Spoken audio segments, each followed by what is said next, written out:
ચાલશે.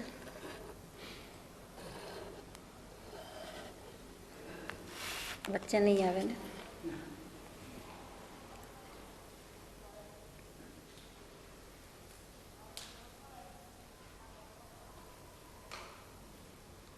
જય પ્રજ્ઞાપૂર્ણા પ્રભુ પરમહિતસ્વી જગને દયા દૃષ્ટિ યાચું અરજ મુજ આપ ચરણે મહામુક્તિ માર્ગ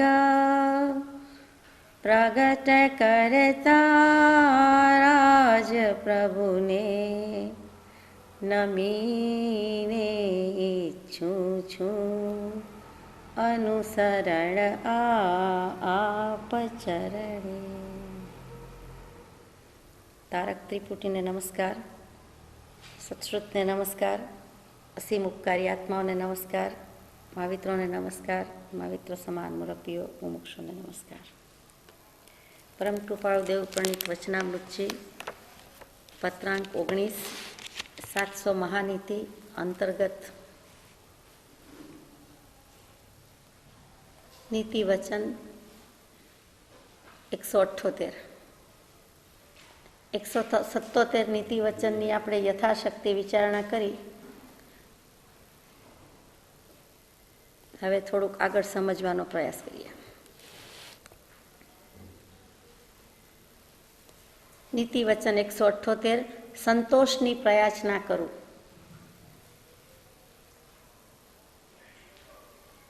સંતોષ શું અને પ્રયાચના શું? પ્રયાચના એટલે પ્રકૃષ્ટ પ્રાર્થના. યાચના એટલે હંમેશા માગવું, માગણી જ નથી, પણ યાચના એટલે પ્રાર્થના. અને પ્રયાચના એ પરમ કૃપાળુ દેવ જેવા જ યોજે છે. ઘણી વખત વચનામૃતજીમાં આવે કે સત્પુરુષોના યોગ બળ આગળ એ જ પ્રયાચના. અહીંયા પણ મૂક્યું કે સંતોષની પ્રયાચના કરું. તો પ્રયાચના એટલે પ્રકૃષ્ટ ઉત્કૃષ્ટ પ્રાર્થના અને સંતોષ સમ્યક પ્રકારે તુષ્ટિ થાય, આનંદ થાય, તેનું નામ સંતોષ. સંતોષ બે રીતે: સંતોષ આપવો, સંતોષ રાખવો. સંતોષ કહેતા સંતોષ રાખવો જ આપણને મોટે ભાગે સમજાય કે ગોધન ગજધન રતનધન સબરત નાકી ખાન જબ આવે સંતોષ ધન સબધન ધૂલ સમાન. સંતોષ ધન જેવું સર્વોત્કૃષ્ટ કોઈ ધન નથી. એની પાસે બધા જ ધન ધૂળધાણી છે. એ સંતોષ રાખવાની વાત થઈ. ને સંતોષ આપવો શું? તો કે બીજી કોઈ પણ વ્યક્તિ, વાત, વસ્તુ, ઘટના, પરિસ્થિતિ, ગમે તે સંયોગ હોય, ગમે તે નિમિત્ત હોય, એમાં સંતોષ આપવો. જે અવસરે જે પ્રાપ્ત થાય તેને વિશે સંતોષમાં રહેવું, એવું હે રામ શ્રી વશિષ્ઠ કહેતા હતા. એ સનાતન ધર્મ છે એમ શ્રી વશિષ્ઠ કહેતા હતા. 392મો પત્ર 2 જ લીટીનો કે જે અવસરે જે પ્રાપ્ત થાય તેને વિશે સંતોષમાં રહેવું, એવું હે રામ સત્પુરુષોનો કહેલો સનાતન ધર્મ છે એમ વશિષ્ઠ કહેતા હતા. એમાં સંતોષની વ્યાખ્યા ન આવી. જે અવસરે જે પ્રાપ્ત થાય તેને વિશે સંતોષમાં રહેવું. એટલે સંતોષમાં રહેવું કે સંતોષ રાખવો અને સંતોષ આપવો. તો સંતોષમાં રહેવું શું, સંતોષ શું? ત્યાં આપણે બહુ વિગતમાં નથી જવું. તો કે નહીં રાગ નહીં રોષ, તેનું નામ સંતોષ. રાગ નહીં ને દ્વેષ નહીં, તેનું નામ સંતોષ.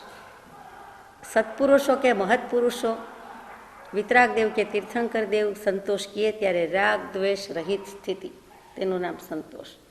એ તો બધા આપણે કરી શકતા નથી. ત્યાં સુધી જ્યારે પહોંચીએ ત્યારે ખરા. તો તે પહેલાં શું? તો કે સર્વ પ્રકારનો જે કંઈ વાત થઈ છે તે સંતોષની પ્રયાસના કરવું. બીજાને સંતોષ આપવું અને આપણને જે સમયે જે પ્રાપ્ત થાય, પછી ખાવા પીવાનું હોય કે બીજા કોઈ પણ સંયોગો હોય, જે કંઈ મળ્યું, જે કંઈ બન્યું, જે કંઈ થયું, તેને વિશે સંતોષમાં રહેવું. એટલે આગળ કંઈ સંકલ્પ વિકલ્પ રાગ દ્વેષ ઝઘડા વાદ વિવાદ દલીલ તર્ક વિતર્ક ઉત્તાપ કાંઈ થાય જ નહીં. એટલે ઘણું બધું ઘટી જાય. રાગ દ્વેષ રહિતતાને આવવું જ પડે, એનું નામ સંતોષ. એટલે સંતોષની પ્રયાસના કરો.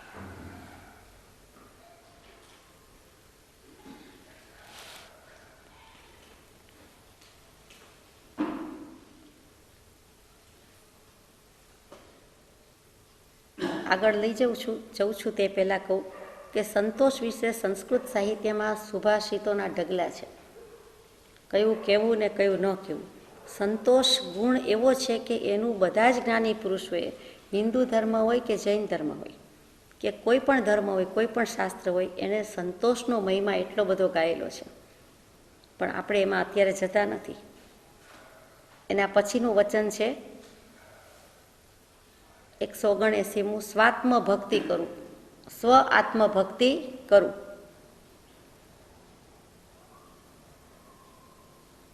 સ્વ આત્મભક્તિ શું? ભગવાનની ભક્તિ કરું એમ લખ્યું નથી. સ્વ આત્મભક્તિ કરું, પોતે પોતાના આત્માની ભક્તિ કરવી. અનન્ય શરણના આપનાર એવા શ્રી સદગુરુદેવને અત્યંત ભક્તિથી નમસ્કાર. તો અનન્ય શરણ પકડાવ્યું એટલે કે આપણને આપણું જ શરણ પકડાવ્યું છે, આપણું જ શરણ ગ્રહાવ્યું છે. આત્માને આત્માનું જ શરણ છે, એને એનો જ આશ્રય કરવા યોગ્ય છે, એનો જ નિશ્ચય કરવા યોગ્ય છે. અનંત ચતુષ્ટય શુદ્ધ ચેતના નિશ્ચય કરવા યોગ્ય રહે. નિયમ સ્વરૂપ, નિયમસાર સ્વરૂપ સદગુરુના ચરણમાં સતત સ્થિર રહાય રે. એ નિયમસારનો સાર બ્રહ્મચારીજીએ પ્રજ્ઞાબોધમાં નિયમિતપણા પુષ્પમાં મૂકી દીધો છે. તો કે સ્વ આત્મભક્તિ એટલે બીજું કાંઈ નથી પણ નિશ્ચય ભક્તિ અને યોગ ભક્તિ છે. દિગંબર શાસ્ત્રોમાં ભક્તિના અનેક પ્રકારમાં નિશ્ચય ભક્તિ અને યોગ ભક્તિ મુખ્યપણે આવે, જેને આપણે એકતા કહીએ છીએ. લઘુતા, સમતા, એકતા, નવધા ભક્તિ પ્રમાણ.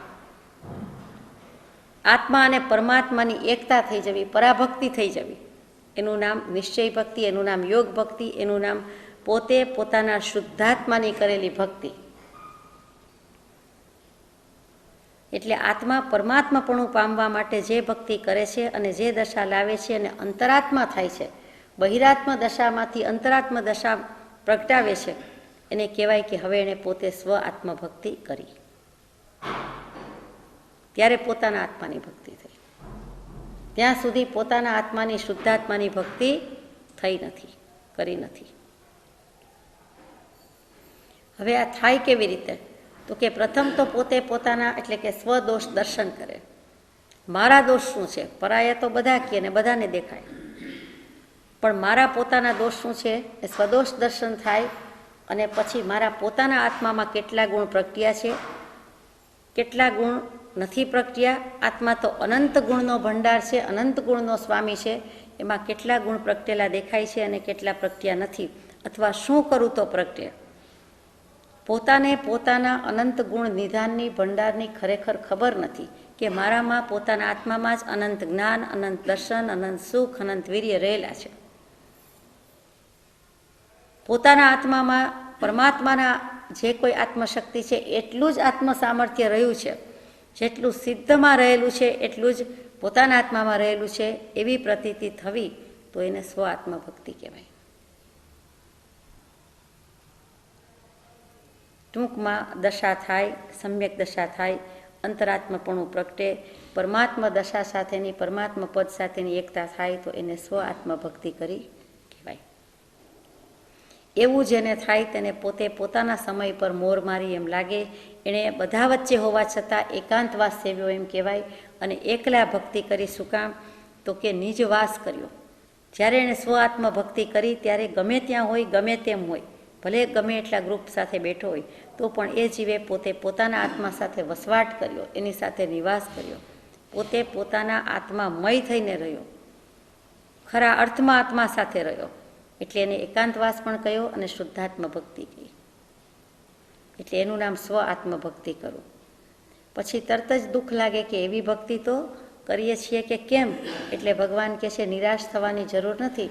તરત જ લખ્યું નીતિ વચન 180, સામાન્ય ભક્તિ કરું.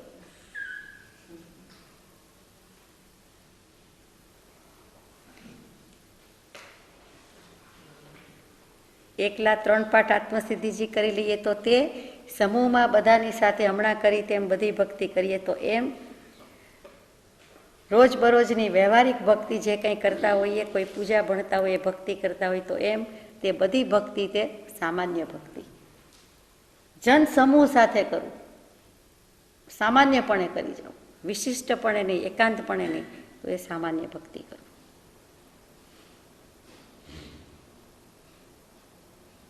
ખરું લખ્યું છે. એના પછી લખ્યું છે નીતિવચન 181, અનુપાસક થવું. અનુપાસક થાવ. હું ઉપાસક ન થાવ એમ, એટલે હું શેની ઉપાસના ન કરું, ભક્તિ કરું, સ્વાત્મ ભક્તિ કરું, સામાન્ય ભક્તિ કરું. અને પછી લખ્યું કે અનુપાસક થાવ, એટલે ઉપાસના ન કરું એમ લખવાની બદલે અનુપાસક થવું. કોની અનુપાસના કરવાની? તો કે ક્રિયાજળતા છે. ભક્તિ ક્રિયાજળતામાં ન આવી જાય, કોઈ કહી ન જાય કે તમે પણ ગાયે જાઓ છો, સમજો છો, આચરો છો, એમ કોઈ ન કહી જાય. એટલે તરત જ પરમ કૃપાદેવ લખે છે કે ક્રિયાજળતાની ઉપાસના ન કરું, ક્રિયાજળ થઈને ઉપાસક ન થવું. ક્રિયાજળ જેવી ઉપાસના મારે જોઈતી નથી. અનુપાસક થાવ. સાંઢ ભક્તિ ન કરું અને આંધળી ભક્તિ પણ ન કરું. પ્રભુશ્રીજીના સમયમાં 80 વર્ષ 90 વર્ષ પહેલાંની વાત કરીએ તો બધાના અવાજ બુલંદ, જોર જોરથી ભક્તિ ગાય. અને પછી ઘણાએ કહ્યું કે છેક અગાસ આશ્રમની ભક્તિ વિના માઇકે સંદેશર સુધી સંભળાય છે, 1 માઇલ ઓછામાં ઓછી, ગમે તે હવામાન હોય, ગમે તે ઋતુ હોય. પછી પ્રભુશ્રીજીને ગમે સામાન્યપણે વખાણી, પણ પછી છેલ્લે કહી દીધું કે એમ જોર જોરથી બૂમ બરાડા પાડીને, ઘાંટા કરીને, ઉલ્લાસ છે એમ લાગે તેમ લોકોને લાગે, પણ એવી ભક્તિ, તે સાંઢ ભક્તિ છે, એવી ભક્તિ કરવી નહીં. એમાં કાંઈ કોમળતા, કરુણતા, ગંભીરતા પણ રાખવી. આંધળી ભક્તિ ન કરવી, એટલે ક્રિયાજળતાની જેમ. અમારે કરવાનો નિયમ છે, 4 વખત આત્મસિદ્ધિજી કરીએ તો 1 ઉપવાસનું ફળ મળે છે, એમ જ્ઞાની પુરુષોએ કહ્યું છે. માટે મારે કરવી જ જોઈએ, કે એક નિયમ જ છે. પછી 1 વાર પણ પ્રેમથી ન કરે, સરખી રીતે ન કરે, અને 4 વખત જેમ તેમ કરી જાય તો એ ક્રિયાજળતા છે. એવી ઉપાસના કરવાની ના છે.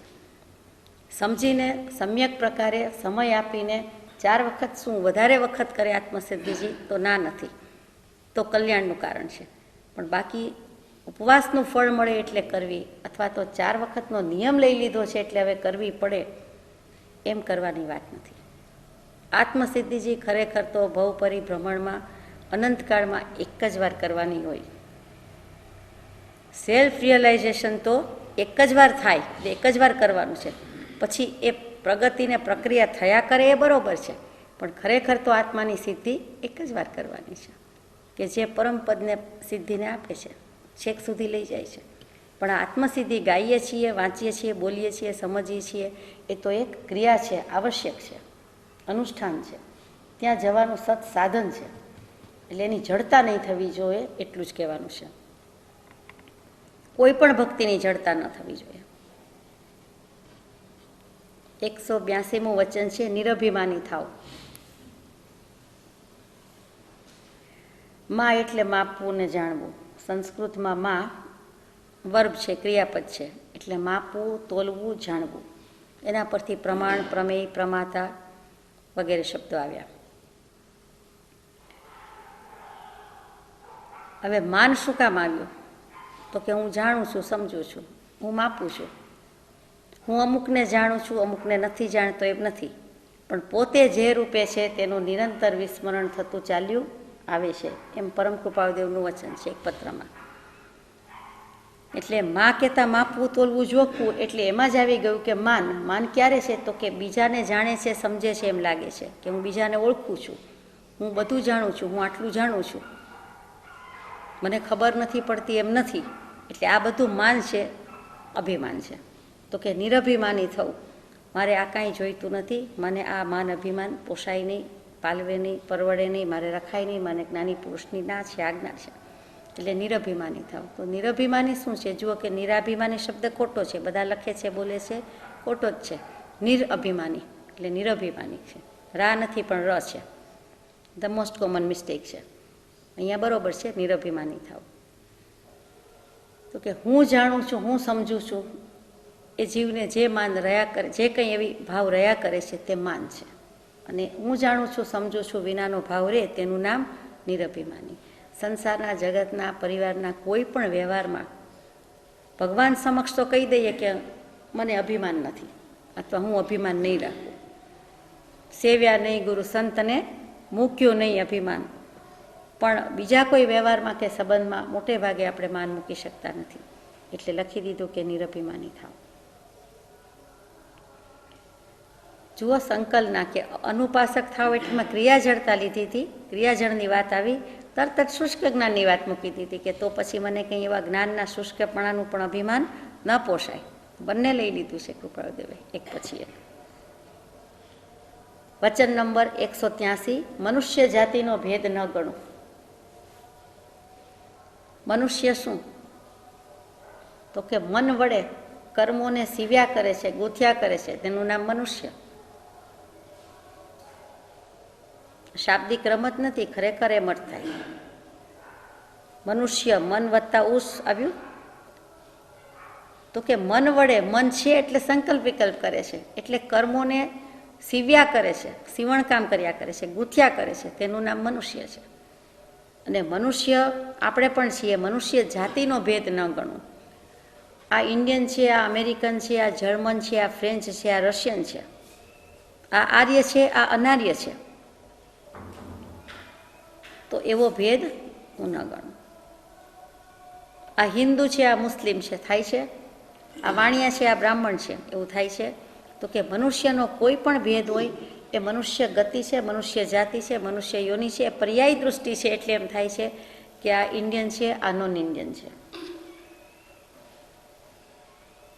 આ આર્ય છે, આ અનાર્ય છે, આ હિન્દુ છે, આ મુસ્લિમ છે, અને આ વાણિયો છે, આ બ્રાહ્મણ છે. હું મનુષ્ય છું અને બીજા બધા ક્ષુલ્લક નાના જીવજંતુ છે. હું મનુષ્ય છું અને બીજા તો પશુ પંખી છે. હું મનુષ્ય અને બીજા તો દેવોય ન કરી શકે એટલું અમે મનુષ્યો કેટલું કરી શકીએ. પહેલાં તો નારક છે, જીવો નરકમાં રહેલા નારકો છે, એ કેટલા દુઃખી છે. અમે તો જાણે બહુ જ સુખી છીએ. અમે તો મનુષ્ય, અમે કાળા માથાના માનવી, ધારી તે કરી શકીએ. અમારો પુરુષાર્થ તો સ્થળકાળના બંધન તોડી નાખે અને સ્પેસમાંય કેટલાય મહિના રહી આવીએ, કાયમી રહેવું હોય તો રહીએ એવા. તો કે એવો બધું જે મનુષ્યપણાનું અભિમાન પણ ન હોવું જોઈએ અને મનુષ્ય જાતિનો ભેદ પણ ન ગણવું.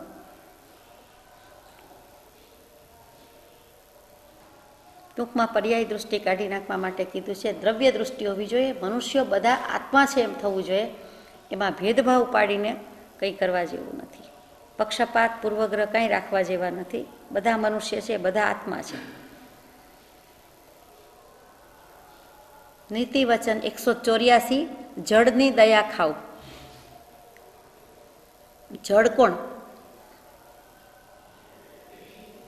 તો કે જ્ઞાનની વાત કરી, મનુષ્યોની વાત કરી, તો એમાં કેટલાક મનુષ્યો અજ્ઞાની છે, મોટા ભાગના અજ્ઞાની છે, જળ જેવા છે. એટલે જ્ઞાની પુરુષને એમ થાય છે કે હું જળની દયા ખાઉં. જળ બુદ્ધિ જીવ છે, જળ જીવ ન હોઈ શકે. જળ બુદ્ધિ જીવ, સંત વિના કોણ માર્ગ સાચો બતાવે. હા, એ વાત છે. જળ બુદ્ધિ જીવ, જળ જેવા છે, જળ બુદ્ધિવાળા છે, એની દયા ખાવાની કીધી છે.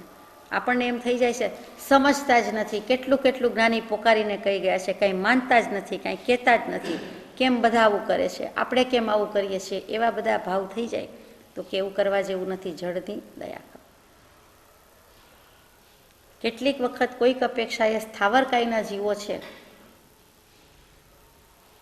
ત્રસ અને સ્થાવર બે ઇન્દ્રિય, તેઇન્દ્રિય, ચૌરેન્દ્રિય, પંચેન્દ્રિય, એ બધા જ ત્રસ જીવો કહેવાય કે જે ઠંડી ગરમીથી રક્ષણ મેળવવા માટે ત્રાસ પામીને ગતિ કરી શકે છે.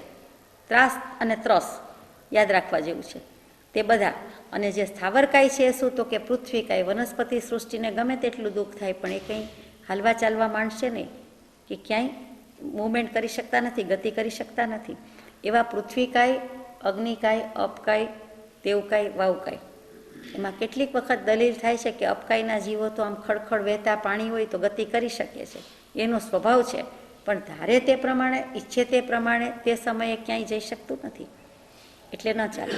એવી જ રીતે વાયુકાય, એનો સ્વભાવ જ છે કે લહેરાતું જ હોય, એ વાયુ છે, હવા છે, વાયરો છે, એટલે એના જીવો તો જઈ શકે છે, ગતિ કરી શકે છે, એ દલીલ માટે છે. પણ કહેવાનું તાત્પર્ય કે સ્થાવરકાયમાં જાય, પૃથ્વીકાયથી માંડીને બધા જ, તો એ પણ જીવ હોવા છતાં, ચેતન ગણ્યું હોવા છતાં, એમાં આત્મતત્વ હોવા છતાં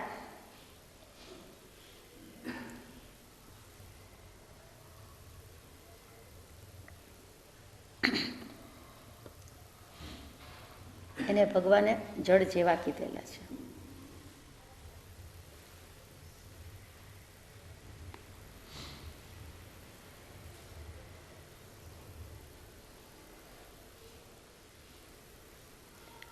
પત્રાંક નીતિવચન 185.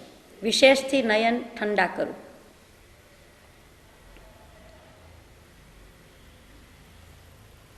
એની સાથે જ લઈએ 186મું વચન, સામાન્યથી મિત્રભાવ રાખવું. વિશેષથી નયન ઠંડા કરવું એટલે શું, અને સામાન્યથી મિત્રભાવ રાખવો. પેલા વિશેષની વાત લખીએ. અહીંયા સામાન્ય કે વિશેષ જીવના ગુણની વાત નથી, તો શેની વાત છે?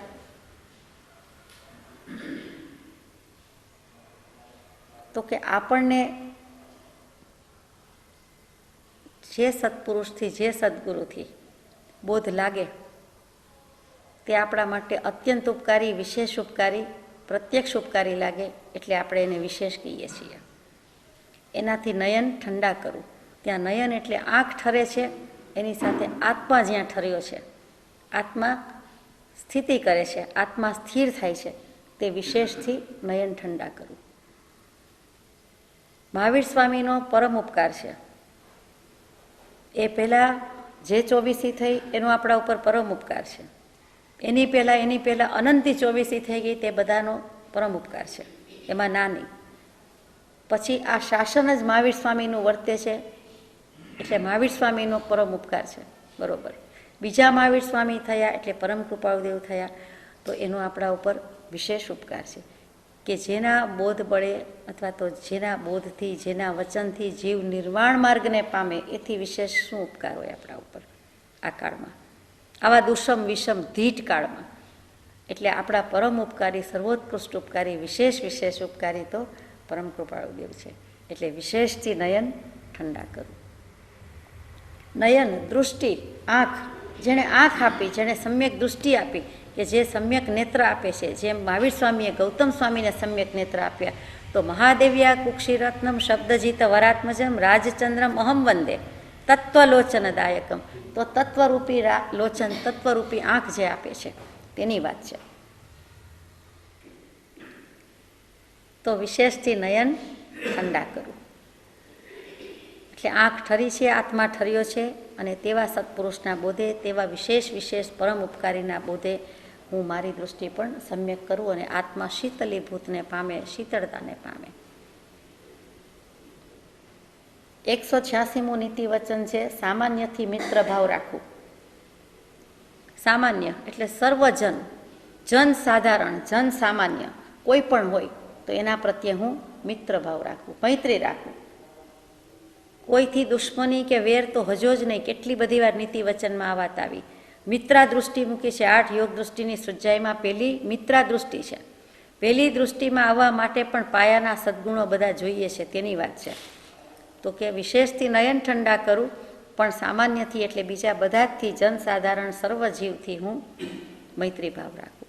મોક્ષનો માર્ગ બતાવે તે મિત્ર, તો એ અપેક્ષા એમ પણ કહેવાય કે બીજા બધા જ ઉપકારી છે, બીજા બધાએ મોક્ષનો માર્ગ બતાવ્યો છે, તો એમના પ્રત્યે હું એવો ભાવ રાખું. તેમ છતાં વિશેષ જે કોઈ છે તેનાથી હું નયન ઠંડા કરું. નીતિવચન 187. પ્રત્યેક વસ્તુનો નિયમ કરું. એટલે શું? પ્રત્યેક વસ્તુનો નિયમ કરું તો કે શ્વેતાંબર આમનાઈમાં ખાસ કરીને દેરાવાસી સ્થાનકવાસી પણ કરતા હોય છે. એમાં દરરોજ ધારવાના 14 નિયમ બધા જાણે છે, મોટાભાગના, અથવા કરી ચૂક્યા હશે. એક વિધિ વિધાન છે, જેમ સામાયિક કરે, પ્રતિક્રમણ કરે, માળા કરે, સ્વાધ્યાય કરે, વાંચન કરે, ભક્તિ કરે, એવી રીતે બીજું કંઈ તપ ત્યાગ ન થાય તો કે દરરોજ હું 14 નિયમ ધારું. એ કયા 14 નિયમ જાણવા છે? 14 વસ્તુના નિયમ કરે તે. કોઈ વાર વાંચવામાં આવે તો નવું ન લાગે. તો કે અતિ સર્વત્ર વર્જયે, એટલે કે કોઈ પણ વસ્તુ અતિ સારી નથી. આપણે જાણીએ છીએ અતિરેક થાય, ટુ મચ, બિયોન્ડ લિમિટ, એટલે એ સારું નહીં. પછી એવા કોઈ પણ સંબંધ હોય તોય નહીં સારા, એવી કોઈ વસ્તુ હોય તોય નહીં સારી, જમવાનું હોય તોય નહીં સારું, બીજું પણ કંઈ હોય તો નહીં સારું. કંઈ પણ અતિ એટલે અતિ સર્વત્ર વર્જયે, કે કોઈ પણ જગ્યાએ, સર્વ સ્થળે, સર્વ સમયે અતિને છોડી દેવી જોઈએ, અતિ નહીં રાખવું જોઈએ. એટલા માટે નિયમ કયા. કંઈ પણ અતિ ન થઈ જાય, વધુ ન થઈ જાય, વધારે પડતું ન થઈ જાય, મર્યાદા ઉપરાંત ન થઈ જાય, માટે નિયમમાં રહેવું, એટલે નિયમ રાખ્યા છે. તો આ 14 નિયમમાં શું આવે? તો કે પહેલું જ આવે સચિત. 2 ઘડી પહેલાં માટી, પાણી, લાકડું, પાન, બીજ જે કંઈ હોય તે થયું હોય તો વાપરવું, નહીં તો ત્યાગ કરવો. સાધુ સાધ્વી તો કહેતા જ હોય છે કે 2 ઘડી થઈ ગઈ છે, 48 મિનિટ થઈ ગઈ છે, તો અમે વોરીએ તો અમને ખપે.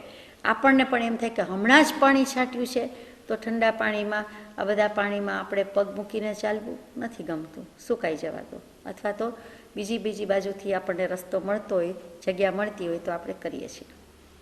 હમણાં જ વાવ્યું છે, આટલું બધું લીલું છે, કૂણું છે, આટલો બધો ઢગલો છે, એના પર નથી ચાલવું, આજુબાજુથી ચાલીએ. આવા અનેક ભાવ હોય છે. તો કે સચિત જે કંઈ છે, એકદમ માટી હોય અને ભીની થઈ હોય, તેમાં અનંતકાયના જીવો રહેલા છે. પૃથ્વીકાયના તો દબાય જ છે, પણ એમાં અનંતકાયના બીજા રહેલા છે. પૃથ્વીકાય, અપકાય બંને કમ્પોઝિટ ફોર્મ થયું, સંગઠ્યો થયો અને અનંતકાય થયા, એટલે કેટલા બધા અનંત જીવ થયા. તો એવી ઢીલી ભીની માટીમાં ઘણાને ઠંડક માટે ચાલવું ગમે, પણ એની ના છે. એટલે આવું કંઈ હું સચેતમાં ચાલું નહીં. બીજું કંઈ ન થાય તો કોઈક દિવસ નિયમ કરે કે આજ શું નિયમ? તો કે આજે મારે સચેતમાં ચાલવું નહીં કે વાપરવું નહીં. અને તે દિવસે કસોટી થાય જ થાય, ન છૂટકે ચાલવું પડે. એટલે નિયમનો મહાત્મ્ય ત્યાં સમજાય છે. બીજી વસ્તુ છે દ્રવ્ય, દવ્વ શબ્દ છે, કે સચેત કે અચેત વસ્તુ મારે કેટલી વાપરવી આખા દિવસમાં, તે દ્રવ્ય ધારવા. ઘણા કહે છે કે મેં 5 દ્રવ્ય ધાર્યા છે, 15 દ્રવ્ય ધાર્યા છે, 10 વસ્તુ જમવાની છે, વાપરવાની છે, વગેરે વગેરે. પછી વિગયની વાત આવે કે દૂધ, દહીં, ઘી, તેલ, ગોળ અને ખાંડ, એમાંથી હું કોઈક વિગય વાપરીશ, કોઈક વિગય નહીં વાપરું. કાં તો દૂધ નહીં વાપરું, કાં તો ઘી નહીં વાપરું, કાં તો તેલ નહીં વાપરું, કાં ગોળ નહીં વાપરું, ખાંડ નહીં વાપરું, અથવા 6 વિગય આજે નહીં વાપરું. એ સિવાય ઘણું છે આખા દિવસમાં. ત્યાર પછી વાણહ, એટલે શૂઝ, ચપ્પલ વગેરે મારે આજે એક જ વાપરવા, અથવા તો ન જ વાપરવા. તો કે એવું ન બને, હવામાન બદલાય એ પ્રમાણે જુદા જુદા પહેરવા પડે. એક દિવસમાં ઘણાને 3, 4, 5 જોડી વાપરવા પડે. તંબોલ આપણે તો વાપરતા જ ન હોય, પણ પાન વગેરે, તો પાન નહીં તો સોપારી, સોપારીની તો ઇલાયચી, લવિંગ, એવી બધી વસ્તુ પણ બધા જ મુખવાસ વાપરવાની જરૂર છે? તો કે 7 વસ્તુ લેવી, 10 વસ્તુ લેવી? તો કે ના, એકાદ વસ્તુ લેવી હોય તો લઈએ, તો એનો ત્યાગ કરી દે. પછી વત્થ એટલે વસ્ત્ર, કે રેશમી પહેરવું, સુતરાઉ પહેરવું, કોટન પહેરવું કે વૂલનું પહેરવું, અથવા તો જે કંઈ પહેરવું તે એની ગણતરી કરી દે. પછી કુસુમ એટલે પુષ્પ, ફૂલ, સેન્ટ વગેરે આજે વાપરવું જ નહીં. આજે હો જાય, ક્યાંક જવાનું છે, બીજાને પણ દુઃખરૂપ લાગશે, સુગંધ સહન નહીં થાય, દેહાધ્યાસ મારે છોડવો છે, બીજાને નથી કરાવવો, એટલે આજે કાંઈ વાપરવું નથી, તો એ પણ થઈ શકે. પછી વાહન બીજી રીતે આવ્યું, તો કે વાહન, પહેલાં ઘોડા ગાડી વગેરે હતા, હવે એમ કે 4 પૈડાવાળા કે 2 પૈડાવાળા, 2 વ્હીલર્સ કે 4 વ્હીલર્સ વાપરવું કે નહીં, કે પછી 3 વ્હીલર્સ. આજ તો રિક્ષો જ વાપરવો, બીજા 2 કે 4 પૈડાવાળામાં બેસવું જ નહીં, અથવા 3 વાળું વાપરવું જ નહીં, અથવા એકેય વાપરવું નહીં. તો કે વાહનનો નિયમ કરે. જે દિવસે નિયમ કરે ત્યારે કસોટી થાય. ત્યાર પછી શયન, બેસવાનું અથવા સૂવાનું, એટલે કે ડાઇનેટ ચેર, ગમે તે ચેર, ડેસ્ક ચેર, અથવા તો નીચે બેસીને જમતા હોય તો પાટલા વગેરે, અથવા તો વાંચન વ્યાખ્યાન કરવાનું હોય તો પાઠ વગેરે એ બધાનો નિયમ કરે. વિલેપન, વિલેયણ, કે સુખડ ચંદનનું વિલેપન કરવું કે નહીં, બીજું કંઈ બોડી ઓઇલ લગાવવું કે નહીં, બીજું કાંઈ પણ લગાવવું કે નહીં, વાપરવું કે નહીં, તે પણ આવી ગયું. એન્ટીપર્સ્પિરન્ટ, ડિઓડરન્ટ એટસેટ્રા એટસેટ્રા, આફ્ટર શેવ ને બધું એમાં આવી જાય. પછી બંભ એટલે બ્રહ્મચર્ય પાલન, તો કે એનો પણ નિયમ થઈ શકે રોજ રોજનો કરવો હોય તો. અને દિશી એટલે 6 દિશા છે, પૂર્વ, પશ્ચિમ, ઉત્તર, દક્ષિણ, ઉપર અને નીચે. તો આ 6 દિશામાંથી મારે આજે પ્લેનમાં તો જવું જ નથી, એટલે ઉપરની દિશાનો નિયમ કરી હતી. ત્યારે કસોટી થાય, કોઈક વખત થઈ જાય. એવી રીતે કોઈ પણ દિશાનો નિયમ, જે દિશાનો નિયમ કર્યો હોય કે તેમાં ન જવું, તે દિશામાં જ જવાનું બને. અથવા આજે ગામ છોડીને ક્યાંય ન જવું, બહારગામ ન જવું, 10 કિલોમીટર પછી ગણે કે જે રીતે ગણતા હોય, કોઈક વખત 2 કિલોમીટર પછી જ નવું શરૂ થઈ જતું હોય, એને જવું જ પડે. અને છેલ્લું છે 14 નિયમમાં, 1-2 બાકી હશે તે, કે સ્નાન ન કરું, અથવા 2 વખત ન કરું, 3 વખત ન કરું, ગમે તેવી ગરમી હોય નથી કરવું, અને ગમે તેવી ઠંડી હોય કે ન હોય એકેય વાર નથી કરવું, એ પણ નિયમ છે. અને છેલ્લામાં છેલ્લું ભત્તેસું એટલે ભોજન, કે એક જ વસ્તુ જમવું, એક જ કઠોળ જમવું, એક જ અનાજ જમવું, એક જ અનાજની બનાવટ જમવી, કે 5 જ વસ્તુ જમવી વગેરે. તો આ 14 પ્રકારના નિયમમાં મોટા મોટા નિયમ આપણે ગ્રહણ ન કરી શકીએ, તો ભગવાન કહે છે કે પ્રત્યેક વસ્તુનો નિયમ કરવો, એટલે 14 બાબતમાં છૂટ ગમે તેટલી રાખો, પણ 14 બાબતનો નિયમ કરવો, અથવા એક વસ્તુનો રોજ નિયમ કરવો. પ્રત્યેકના બંને રીતે અર્થ થાય. નીતિવચન 188, સાદા પોશાકને ચાહવું. હવે પહેરવા ઉપર આવ્યું. આછકલો ન પહેરવો, ઉદ્ધત ન પહેરવો, ઉચ્છૃંખલ ન પહેરવો, શૃંગારી ન પહેરવો, રેશમી ન પહેરવો, ટાઈટ ન પહેરવું, બધા જ આપણને લગભગ વિશેષણ કહી દીધેલા છે. એટલે બાકી રહ્યું તે બીજું કાંઈ ન હોય, પણ સાદું હોય. સાદગી, સાદાઈ. એમાં સાદો પોશાકમાં ઇસ્ત્રી ન કરાવવી પણ લગભગ આવી જ જાય, કેમ કે જરૂરી તો છે જ નહીં. જીવે માન્યું છે, બીજા જીવે માન્યું છે, પોતે માન્યું છે કે જરૂરી છે. અગ્નિકાયના જીવો જ છે.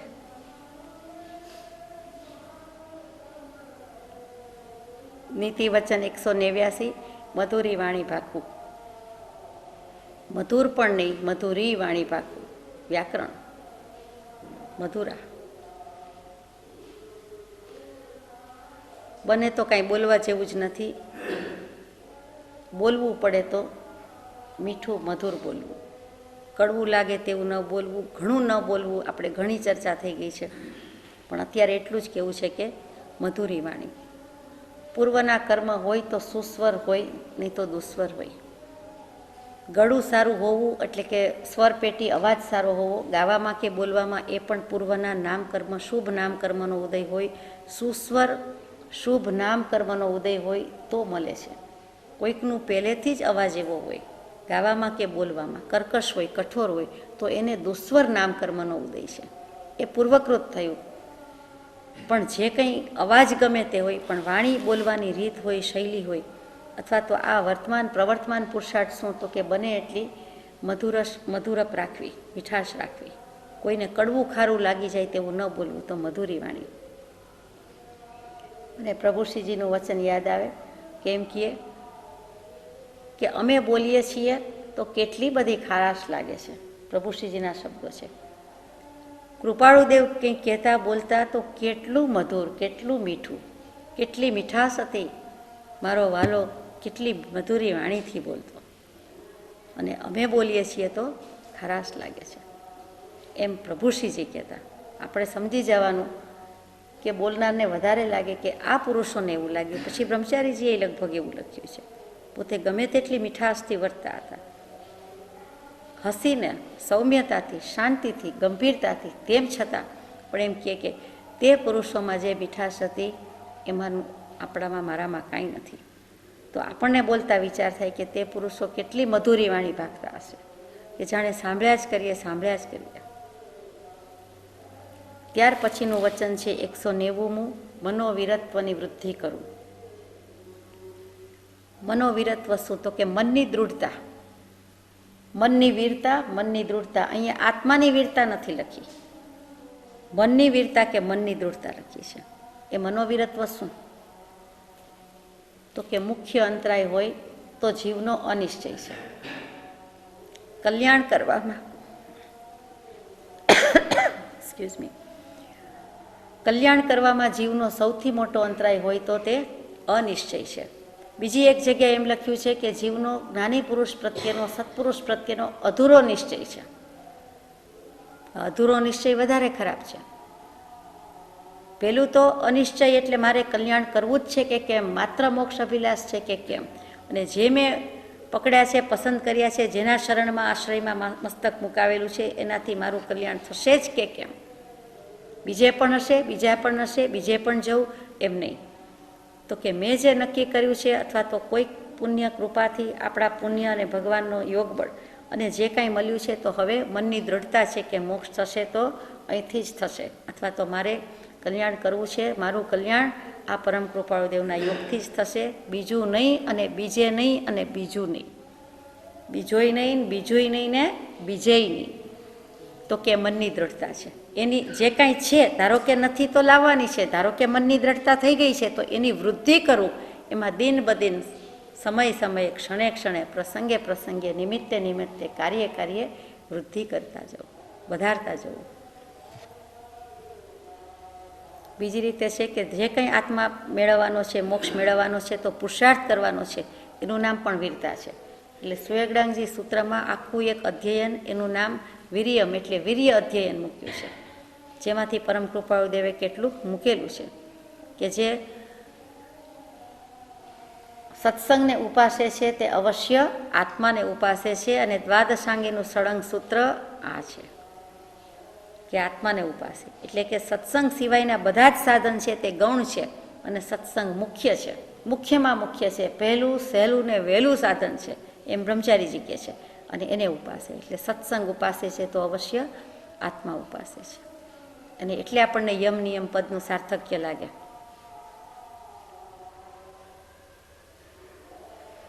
નીતિ વચન 191 છે, પ્રત્યેક પરિસહ સહન કરવું. હવે વીરત્વની વાત કરી કે વીરતા દાખવીશ, હિંમત રાખીશ, બહાદુરી રાખીશ, શૌર્ય કેળવીશ, તો ભગવાન કે પ્રત્યેક પરિસહ સહન કરવું. પરિસહ આવશે, ચારે બાજુથી સહન કરજે, પરી ચારે બાજુથી સહન કરજે. શાસ્ત્રોમાં, તત્વાટ સૂત્રમાં, મોક્ષશાસ્ત્રમાં, બીજા કોઈ પણ શાસ્ત્રમાં પરિસહ મુખ્ય 22 કયા છે, 2 બગડા 22 પરિસહ કયા છે. પણ બ્રહ્મચારીજી તો શું કહે કે 22 પરિસહ મુનિને પીડે, અગણિત ગૃહસ્થની કેડે રે. મુનિને તો 22 જ પરિસહ, અને એમાં તો એકી સમયે તો વધુમાં વધુ 19 જ હોય. ઠંડી હોય ત્યારે ગરમી ન હોય, ગરમી હોય ત્યારે ઠંડી ન હોય, સૂવાનો પરિસહ હોય ત્યારે બેસવાનો ન હોય, બેસવાનો હોય ત્યારે સૂવાનો ન હોય. એટલે એમ 3 પરિસહ નીકળી જાય તો કે વધુમાં વધુ 19 હોય અને બાકી 22 છે. પણ ગૃહસ્થને તો અગણિત બાંધેલા છે, એનો કોઈ પાર આવે એવું નથી. અને તેમ છતાં પરમ કૃપાળુદેવ કહે છે કે મોક્ષે જઈ શકાય છે, મનુષ્ય દેહે વિતરાગ થઈ શકાય છે, એવો અમારો નિશ્ચલ અનુભવ છે અને એમ જ થવાના છીએ. પોતે પોતાના માટે લખી દીધું છે.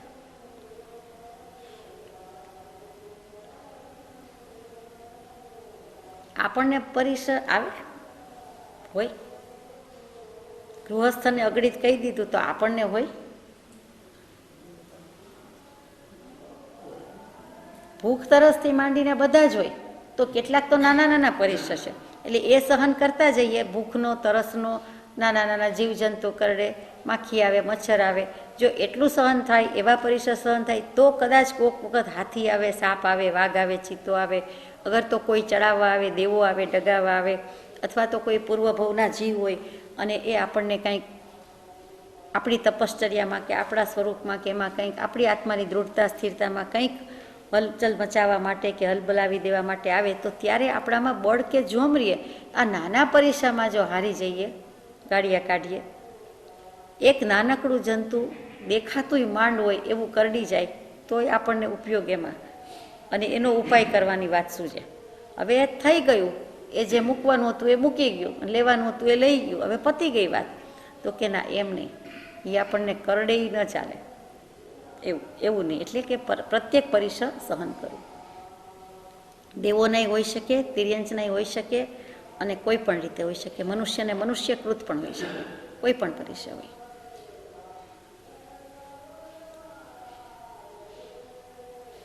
નીતિ વચન 192. આત્માને પરમેશ્વર માનું. આત્માને પરમેશ્વર માનું. અપ્પા સો પરમ અપ્પા, આત્મા એ જ પરમાત્મા છે. તો પછી માનવો જ જોઈએ ને. આત્મા એ પરમાત્મા છે, બીજેથી તો પરમાત્મા આવતા નથી. પોતાનો જ આત્મા છે, એ બહિરાત્મ દશામાં છે, બાહ્ય ભાવમાં છે. સમ્યક દર્શન નથી, મિથ્યાત્વ છે, તો બહિરાત્મ દશા છે. એમાંથી એ અંતરાત્મા થાય છે, સમ્યક દૃષ્ટિ થાય છે. એટલે એને પરમાત્માનો અંશ પ્રાપ્ત થયો, અને અંશે થયો એટલે પૂર્ણ થવાનો છે. એટલે એ જ આત્મા પરમાત્મા થાય છે. એટલે કહે છે કે આત્માને પરમેશ્વર માનું. અને નિશ્ચય નહીંથી જોવા જાવ તો આત્મા એ જ શુદ્ધાત્મા છે, ને એ જ પરમાત્મા છે. માનતો નથી જે એનો ઉપયોગ છે એ પણ ઉઠે છે ત્યારે તો શુદ્ધ જ હોય છે, અને મૂળમાં ઉઠે છે ત્યારે તો બિલકુલ શુદ્ધ જ હોય છે, પણ પછી જે અશુદ્ધ કરી નાખે છે. એટલે શુદ્ધ ઉપયોગ હોય ત્યારે તો એને સિદ્ધ સદૃશ કીધો છે, પરમાત્મા કીધો છે. એટલે આત્માને હું પરમેશ્વર માનું. ગળે નથી ઉતરતું. પરમેશ્વરની વ્યાખ્યા જુદી માની છે. એટલે પરમ ઈશ, પરમ શ્રેષ્ઠ અને પરમ ઉત્કૃષ્ટ, ધ બેસ્ટ. અને ઈશ એ આત્મા જ બધી વસ્તુનો અધિકારી છે, સ્વામી છે, માલિક છે. જ્ઞાન ક્યાં રહે છે, દર્શન ક્યાં રહે છે, સુખ ક્યાં રહે છે, વીર્ય ક્યાં રહે છે, શક્તિ કોનામાં છે, બળ કોનામાં છે, વિચાર કોણ કરે છે, ઓર્ડર કોણ આપે છે, જીવતું કોણ કહેવાય છે, જે કંઈ છે તે આત્મા જ છે. એટલે પરમ ઈશ્વર એ પરમેશ્વર છે. સૌથી વધારે ઉત્કૃષ્ટમાં ઉત્કૃષ્ટ એની સ્વામીપણું કે માલિકીપણું છે, એ આત્મા છે. અને એટલે આત્માને પરમેશ્વર કીધું. જીનપદ નિજપદ એકતા, ભેદભાવ નહીં કાંઈ, શાસ્ત્ર લક્ષ્ય થવાને તેહનો, કયા શાસ્ત્ર સુખદાય. તો જીનપદ અને નિજપદમાં કાંઈ ફેર છે? લખવામાંય બહુ નથી, બોલવામાંય નથી. જીન છે એ જ નિજ છે. આત્માને પરમેશ્વર કીધો તો જીન ભગવાન પરમાત્મા, અને નિજ પોતે, તો બંને એક થયું. અને બંનેનો એક છે એમ લક્ષ્ય થાય એના માટે જે કંઈ શાસ્ત્રો બોધ્યા છે તે સુખદાયક છે એમ કહે છે. જીનપદ નિજપદ એકતામાં બેમાં કોઈ ભેદ નથી. એટલે કે પોતાનો શુદ્ધાત્મા છે તેવો જ ભગવાન શુદ્ધાત્મા છે. ભગવાનનો જેવો શુદ્ધાત્મા થયો છે તેવો જ આપણો શુદ્ધાત્મા છે. એમણે સ્વરૂપ પ્રગટ કર્યું છે, વ્યક્ત કર્યું છે, આપણે અવ્યક્ત છે. આટલો ફરક. અને પછીનો ફરક, મોટો ફરક. બાકી આત્મામાંથી જ પરમાત્મા થાય છે, કાંઈ બીજેથી કોઈ વસ્તુ આવતી નથી. પથ્થરની મોટી શિલામાંથી જ પ્રતિમાજી થાય છે, કાંઈ બીજેથી આવતું નથી.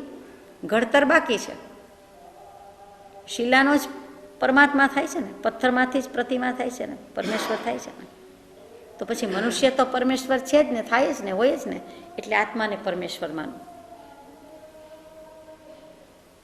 નીતિ વચન 193 થી 200 સળંગ લઈએ કદાચ. પુત્રને તારે રસ્તે ચડાવવું. કૌંસમાં લખ્યું છે પિતા ઈચ્છા કરે છે. હવે પિતાશ્રી બધી ઈચ્છા કરે છે એ આવે છે. 8 વચન એવા સળંગ આવે છે કે પુત્રને તારે રસ્તે ચડાવવું. એટલે હે શુદ્ધાત્મા, હે પરમેશ્વર, આત્માને પરમેશ્વર માનવું. પછી તરત જ લખ્યું છે કે ખરો વારસો તો એ છે કે એનું ભવાંતરે શું થશે, આભવમાં શું થશે, અને આત્મકલ્યાણ કેમ થશે.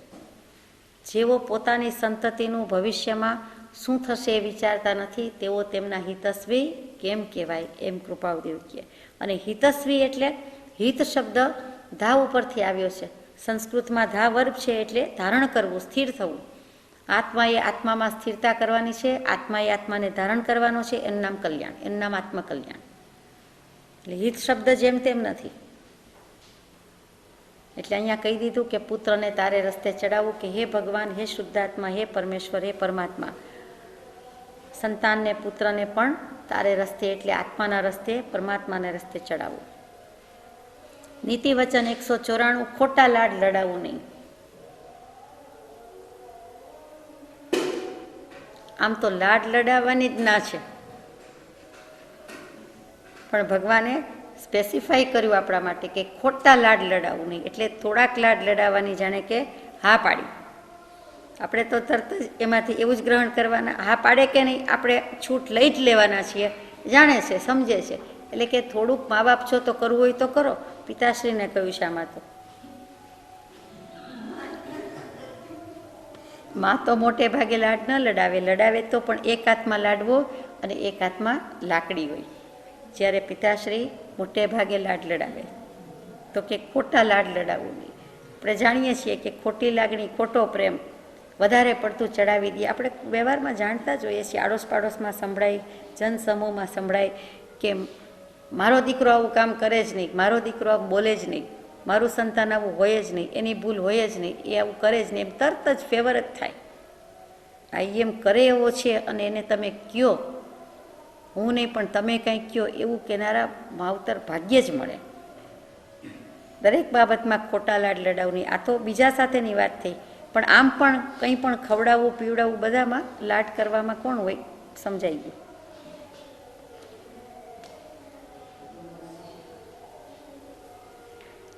એકસો 94 છે, 195 છે, મલિન રાખવું નહીં, પિતા ઈચ્છા કરે છે.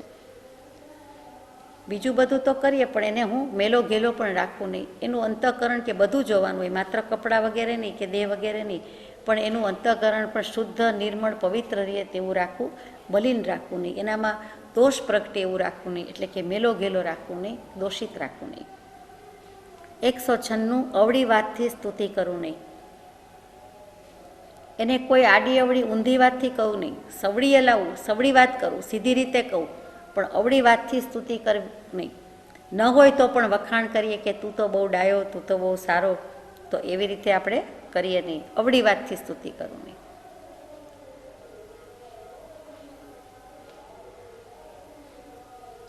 એ સમજી ગયા બધા, એટલે આગળ જઈએ.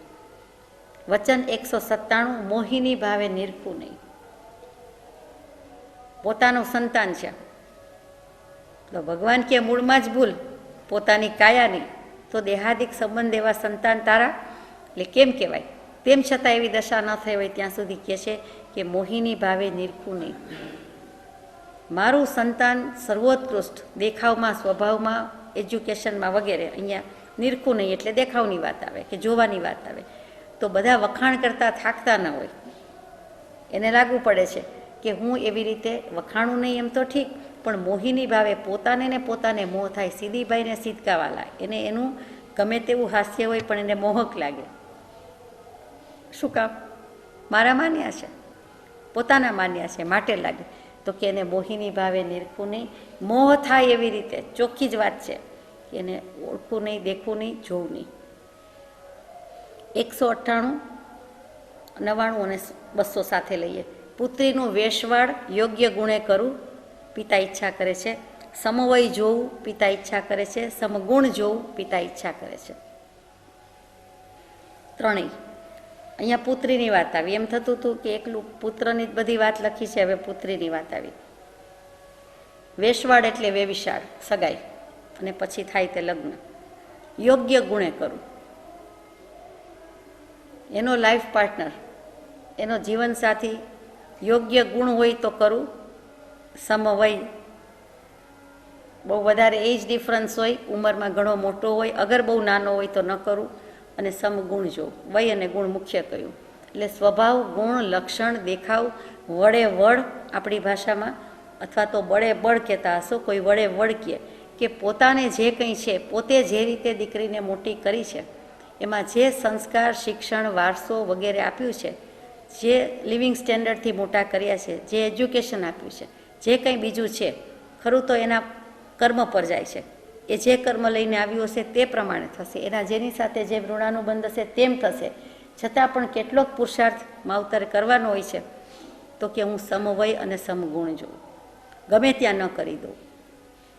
શાસ્ત્રોમાં, હિન્દુ શાસ્ત્રોમાં અને બીજે પણ હશે, 7 પ્રકારે કીધેલું છે કે 7 પ્રકારે ગુણ જોવા, કે કુળ કેવું છે, કુટુંબ કેવું છે આપણી ભાષામાં, કે ફેમિલી કેવું. પછી શીલ, એનું ચારિત્ર કેવું, એ કુટુંબમાં બધાય સોજા છે, શાણા છે, ચારિત્રવાન છે, શાલીન છે, કે પછી બધું બખડજંતર છે. પછી એના સગાવાલા કોણ છે, ઘણા મોસાળ ઉપર વધારે ધ્યાન આપે, ઘણા બીજું બધું જ જોવે કે આપણે કોઈને ઓળખીએ છીએ એમાંથી કોઈ પરિચિત છે.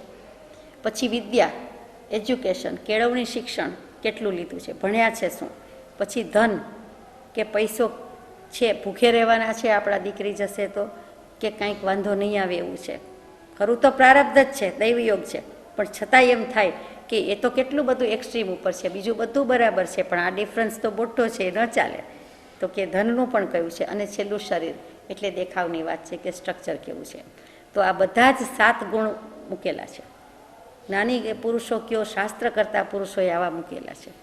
જ્ઞાની પુરુષો તો સંસારમાં પડવા પાડવાની વાત જ કરતા નથી, પણ શાસ્ત્ર કરતા પુરુષો અથવા તો બીજા જે કોઈ છે, ખાસ કરીને હિન્દુ શાસ્ત્રો કે જેમાં બ્રહ્મચર્યના પાલન કરતાં સંસારમાં પડવાની વધારે આજ્ઞા કે પ્રતિજ્ઞા અપાતી હોય છે. એ મોટો ડિફરન્સ છે, ત્યાં આવું લખવામાં આવે છે. આ વાત ચાલે છે એટલે મને શ્રી કૃષ્ણ મહારાજા યાદ આવ્યા. શ્રી કૃષ્ણ ભગવાનની વાત આવે, શ્રી કૃષ્ણ વાસુદેવની વાત આવે એટલે એમના પટરાણીની ને અનેક કન્યાને, અનેક પત્ની ને અનેક પટરાણી, કન્યા તો નહીં કહેવાય, અનેક રાણી, એવી વાત આવે. પણ શ્રી કૃષ્ણ ભગવાનને અનેક કન્યા પણ હતી, એટલે અનેક દીકરીઓ હતી, એની વાત બહુ ઓછી આવે. મોટા ભાગની દીકરીઓને એમણે પૂછ્યું જ્યારે લગ્ન કરવાનો સમય આવ્યો ત્યારે કે તમને કેવો હસબન્ડ ગમે.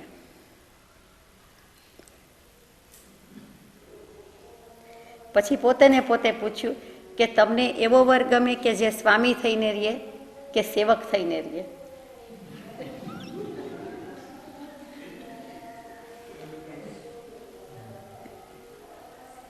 મોટા ભાગની દીકરીઓ ડાઈ.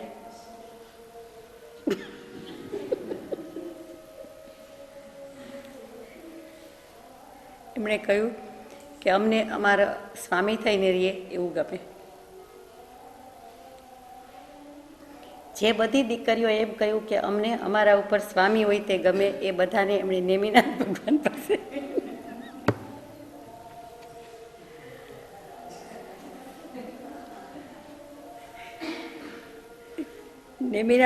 પાસે મોકલી દીધા. એટલે બધી દીકરીઓને નેમિનાથ ભગવાને વૈરાગ્યનું બોધ આપ્યું. Excuse me. વૈરાગ્ય સબર ઉપદેશથી બધી જ દીકરીઓનું કલ્યાણ થઈ જાય છે, બધા જ સાધ્વી બની જાય છે.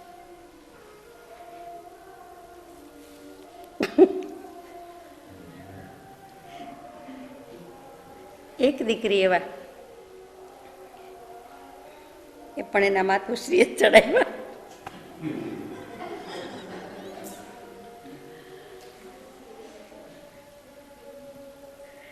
તું એમ કહી દે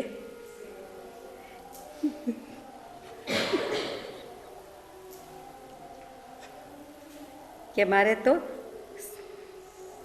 સેવક થઈને રહીએ એવો વર જોઈએ છે. સારું, શ્રી કૃષ્ણ ભગવાને એવું બધું આવડે એમને, એટલે હા પાડી કે ભલે એવો.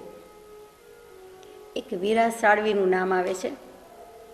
વીરો સાળવી ખરેખર એમની પાસે એક સર્વન્ટ કે સેવક કે નોકર તરીકે જતો, એની સાથે પરણાવે છે, ખરેખર પરણાવી દે છે.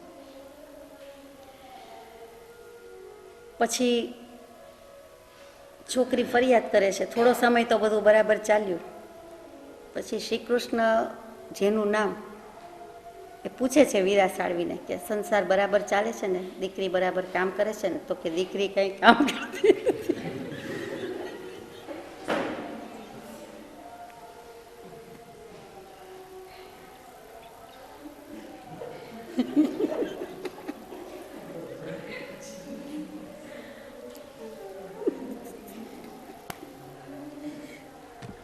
તો કે હવે મારે કામ કરવું પડે છે.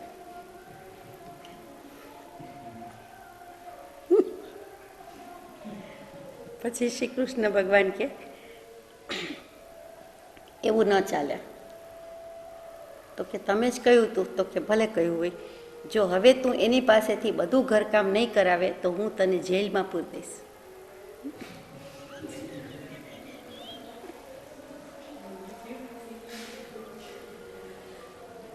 સાંભળ્યું છે દૃષ્ટાંત? તો ન કહો. પછી જેલમાં પૂરવાની વાત આવી એટલે એને એમ થાય છે હવે મારે કામ કરાવવું પડશે. કે સારું, હું કામ કરાવીશ. હવે દીકરી કંટાળે છે કે મારે શું કામ કરવું પડે, મેં શરત કરી છે એટલા માટે તો હું તમારે ત્યાં આવી છું. અને પેલાને એમ થાય છે આ બાજુ આ શરત છે, આ બાજુ શ્રી કૃષ્ણ મહારાજા જ બેને ઝઘડો કરાવે કે તારે કામ કરાવવું જોઈએ.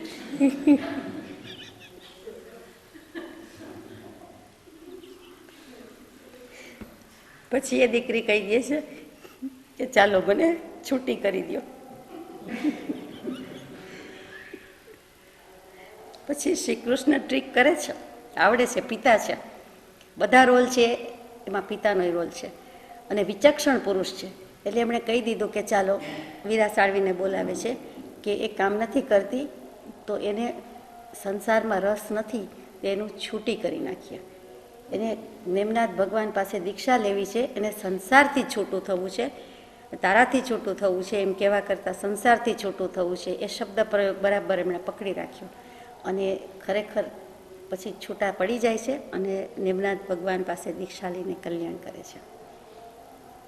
એટલે શ્રી કૃષ્ણ મહારાજા પિતા તરીકે પણ સફળ રહ્યા છે.